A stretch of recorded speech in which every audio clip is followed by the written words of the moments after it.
Hello, welcome again to another amazing story of You Were Designed for Greatness. I have another special guest with me today, and Laura is going to share her story and what she has learned. Well, probably not everything she's learned because we don't have that long, but Laura is going to be sharing some of her story. Say hello, Laura. Hi, Donna. Thanks for having me today. It's great to be here. It is great to be here. Podcasts remind me of the old radio shows. Yeah. Yes. So tell us about yourself so we can get to know you. Well, I'm a writer. I do a lot of writing for nonprofits. I'm a widow, and I've been a widow for 18 years. I'm a mom and a grandma, and I have a part-time job at a Christian elementary school doing marketing. So that's kind of the basics about me. Wonderful. How many children? I have 3 children. They're my children by marriage. Okay. My husband had 3 teenagers when we got married. So I'm kind of the stand-in parent, grandparent, whatever they need person Yep. in their lives. Awesome. Kids are wonderful. And they climb right in our hearts. Yes, Yes, they they do. do. No matter what Yep. age they Yes. So when you are very busy and doing lots of things and impacting people, when you has life gone like you thought it would? Well, I parts of it have. uh, people love to post on social media. What would you say to your 14-year-old self? What would you tell your 16-year-old self? And my first reaction is always, I sure wouldn't tell her what was coming, because there were a lot of things coming that would have scared me pretty badly back at that age. So I would say the thing that has surprised me the most is when I cooperate with God and allow Him to lead me. I don't have to worry. I don't have to stress out about what's coming next. And I can look back over my life and see the times when I followed my own path and tried to create my own path. And a lot of the disasters that are part of my past because of that. Mm, yes, I do understand that. So you have been a widow for 18 years. I'm sure there's a story in there somewhere. Yes, I wasn't really thinking I was going to get married again. And I just kind of had figured out how to do the single life, and I thought I was doing fine. Then my best friend from high school, his wife passed away, and we kind of began to correspond. He came to visit me. We asked the question, what are we doing? Where are we going? Started dating, and then we did get married. And that was I was so thankful to have that experience that I had heard so many people talk about, of marrying your best friend, because I had never had that experience. And so that was a huge blessing, being married to a man of faith, which I had never had that before. And that was a huge blessing.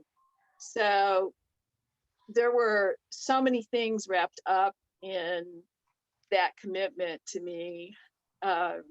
So many dreams that were coming true, and it was just such a time of blessing in my life. I can look back at that, and was such a turning point in my life for learning what happiness is, and learning how to live for the Lord, and learning how to have a relationship with someone in the Lord. Those were huge new things for me, huge blessings. Wow. So then what happened? Well, my husband had some health issues, which I knew be going into the marriage. And I just thought, we're together. We can handle anything. We're together. This is meant to be. We're gonna meet whatever comes and whatever challenges come. And his health situation continued to decline and got serious a lot faster than either one of us would ever have imagined. And I think up until the day he died, we both were still believing he was going to get better. Everything was going to improve. This was just a bump in the road kind of thing. So I was just shocked the day that he died. I was so unprepared for that. I just never believed that here God had brought us together, and oh my goodness, this can't happen. We can't be separated. So that was a huge barrier. I had to I don't know, crawl over, crawl under, go around. I don't know what I did to get through that. The Lord definitely got me through that.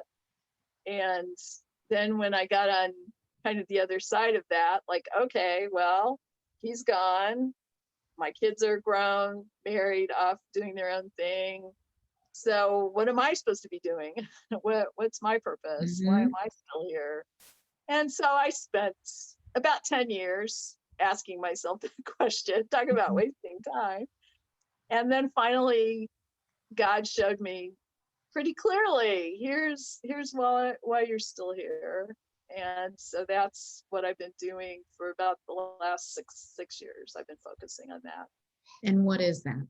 And that is ministering to other widows. I would never in a million years have dreamed that God would take me in that direction in my life. I never thought I'd be a widow, did not want to be a widow. Who does? Was in denial for a long time. Thought of myself as a wife in waiting, just kind of waiting for my next husband to come along, and he didn't. So then I really had to get serious and ask God, what is it? What is it that you want me to do? You don't want me to be a wife? You've taken all this stuff away from me. There's this big empty hole in my life. What is it you want me to do? And so he showed me pretty clearly a ministry called More Than a Widow. And that's what I've been doing for the last 6 years.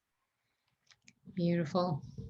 And it's amazing how we take our pain points and end up being able to minister to others through our pain that this world sometimes gives us. And I love that.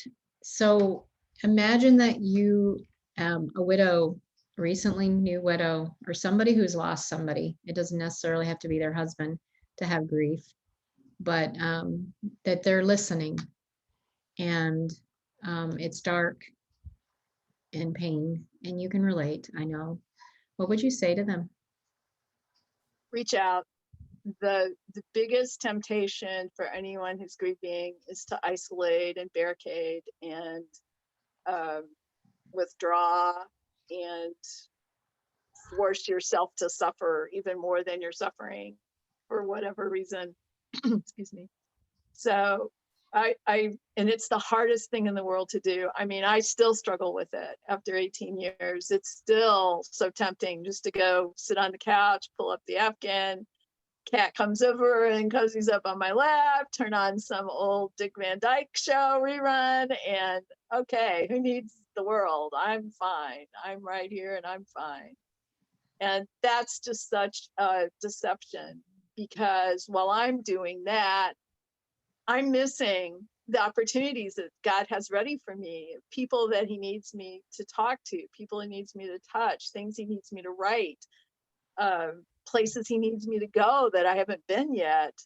And he's not going to come and sit on the couch with me and say, hey, get up. He's not going to do that. But when I'm ready to get up and ready to say, okay, Lord, what am I supposed to be doing today? Then he's got everything ready. So you would tell them to find some way to connect with somebody and get some support, and be able to help them, so that it's hard a lot of times is that there's nobody checking on you. Right. It's like there's no one doing it. And so to get up the gumption to get up and do it for yourself and go out and reach out and join something, do something, reach out somehow so that you're not isolated. Because in anytime we're in any kind of pain, isolation is the worst. We're not supposed to go through things alone. Yeah. And being able to share our load. Any other thoughts that you tell about your More Than a Widow?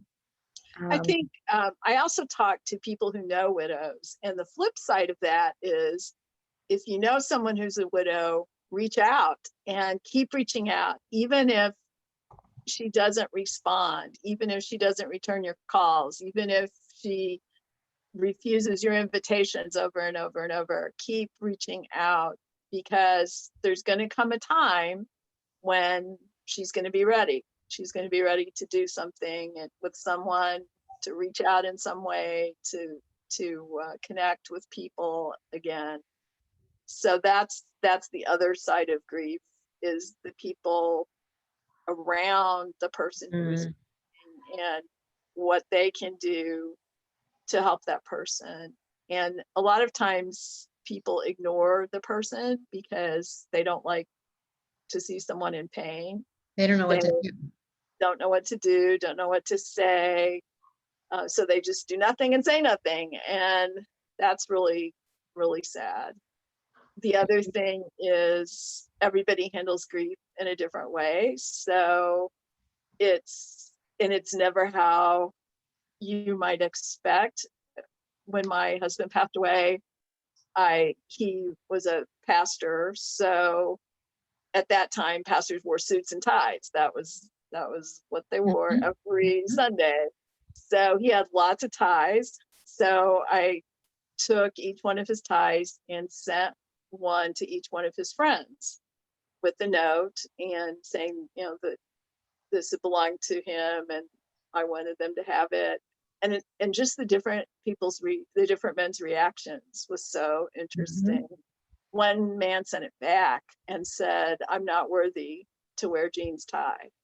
So um, you don't know until it happens how you're going to grieve, and you don't know until it happens how you're going to be able to help somebody else through their grief. Yeah. You had mentioned to me when we were chatting a little earlier about joy. Could you share a little bit about that? I just this week I just wrote a little bit about how emotions and feelings and experiences all exist in us simultaneously, and we can feel grief and joy at the same time. We can feel faith and fear at the same time. We can feel love and anger at the same time. Those things, if that happens, that's part of our complexity of being a human being. One doesn't have to cancel out the other. So I think so many times widows that I talk with, they think, when I get through grieving, then I can go on with my life. When I'm finished with uh, this grief experience, then I can enjoy life again. It's not going to happen like that. When you lose someone, that becomes part of who you are. That grief is part of who you are. It's always going to be part of who you are, but it doesn't have to control every aspect of your life. You can still enjoy life. You can still engage with other people. You can still welcome new people into your life. You can go new places that you've never been before. You can have new experiences. And that doesn't cancel out the grief, but it can exist simultaneously with the grief. I've heard people say that if I feel joy, they feel like they're betraying somehow their spouse or the person that they have lost. And we know it's not true. Grief isn't rational at all. But the thought um, that we could enjoy things, and actually, as we begin to do that, we heal more. Um, the isolation does not help us heal, even though there's that part of us needs a period of time of that perhaps. But learning to, sometimes you just need to sit and not say anything with somebody. Just sit and watch Dick Van Dyke with them. Just so they're not alone. I mean, maybe we need to start with that, is meeting them where they are. If they can't come out, go see them and have a cup of tea, you know, and being able to minister to, because I don't know if we've had as much grief as we have from last year. So many people lost people. And I know it was going, there was all kinds of deaths going on all the time, but deaths were highlighted, you know, last year. And the amount of loss that occurred and fear that was going on in the world, being there for each other is just so important. So I'm so happy and you know, not that you need me to tell you, but great job reaching out and helping other widows to know that she's more than the label of widow, and that there's more to her than that, and being able to do more. So thank you, Laura. If people want to get to know you and find out more about what you do, how would they find you? They can go to my website, and all my social media links and information about More Than a Widow is right there. And it's Laura, Laura, Warfel, WARF as in friendly, EL.com. And we'll have that link in the show notes as well, so that people can find you. So again, thank you for sharing your thoughts with us today, and encouraging us that if we're not the widow, that we reach out to one and be able to walk shoulder to shoulder, hand in hand with each other through the difficult times in our life and then the joy times in our life. Again, thank you for sharing today. Thank you for having me.